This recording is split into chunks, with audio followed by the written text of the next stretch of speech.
প্রকৃতির বিশাল রহস্য ভাণ্ডার থেকে আরও একটা মজার তথ্য নিয়ে আপনাদের সামনে আসলাম। আমেরিকায় এক বিশেষ ধরনের ছাগল দেখতে পাওয়া যায়, যারা হঠাৎ করে চমকে উঠলে বা ভয় পেলেই অজ্ঞান হয়ে যায়। এই মায়োটনিক প্রজাতির যে ছাগল, এদের একটি বিরল জিনগত ত্রুটি রয়েছে। ফলে তারা যখন ভয় পায় বা যখন তারা চমকে ওঠে, তখন তাদের মাংসপেশি কয়েক সেকেন্ডের জন্য পাথরের মতন শক্ত হয়ে যায়। আর তার ফলে তারা কিন্তু আর দাঁড়িয়ে থাকতে পারে না। তারা কাঠের পুতুলের মতন হঠাৎ করেই পড়ে যায়। দেখে যেন মনে হয় তারা অজ্ঞান হয়ে গেল। তবে কিছুক্ষণের মধ্যেই তারা আবার নিজেদের পূর্ব অবস্থায় ফিরে আসতে পারে।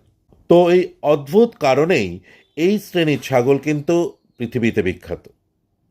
হয়তো তাদের জিনগত ত্রুটি হতে পারে, কিন্তু এটা কিন্তু একটা মজার বিষয়, একটা অদ্ভুত বৈশিষ্ট্য। তো এরকম আরও মজাদার তথ্য পেতে অবশ্যই পাশে থাকবেন।